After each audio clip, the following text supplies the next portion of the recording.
Since the start of the day, there have already been 125 battles on the front line. Most of the Russian assaults in the Pokrovsk direction are noted in the General Staff of the Armed Forces of Ukraine. The Pokrovsk direction remains the most difficult. It is the most intense not just for the week, but in general for a long period, for months. By comparison, in other directions, there are 6 to 20 skirmishes. Following it are the Kramatorsk, Toretsk and Novopavlovsk directions. Editor A. Semkin, proofreader A. Yegorova. Subtitles provided by Semkin, proofreader A. Yegorova.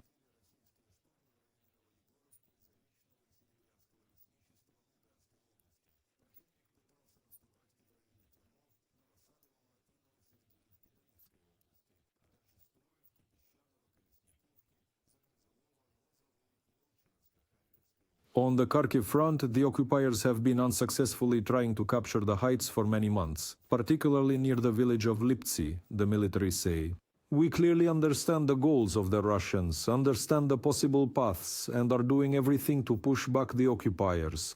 Actually, over several months, we managed in the area of responsibility of our brigade, together with other units, to push the Russians back a few kilometers towards the border. And we continue to do this.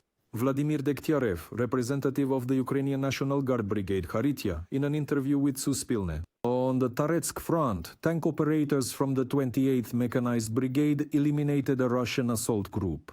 The occupiers attacked the position of the unit adjacent to ours in a house in the industrial area. Under the cover of fog, the enemy managed to enter the house. Inside the building, an intense firefight ensued. There were more Russian assault troops,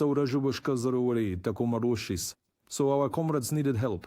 It was dangerous to work with artillery, as the distance between the forces was no more than 20 meters. Then it was decided to unleash the beast. Tank operators from the 28th Brigade arrived to help. Using the fog to their advantage, the soldiers drove right up to the part of the building occupied by the enemy. Within a few minutes, about 10 occupiers were eliminated.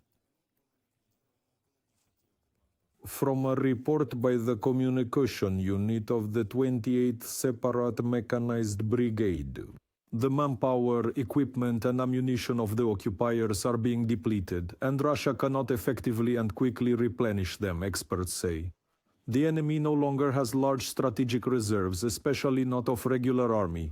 This needs to be clearly recognized.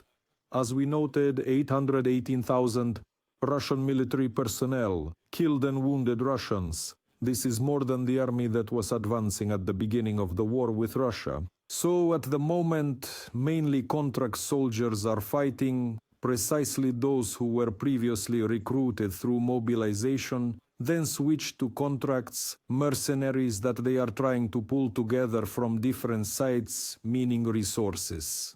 The total losses of the aggressor's army since the beginning of the full-scale invasion have already exceeded 818,000 people. In one day, 1,580 Russian soldiers were eliminated, 8 tanks destroyed and 15 artillery systems, 18 armored vehicles and dozens of other Russian equipment.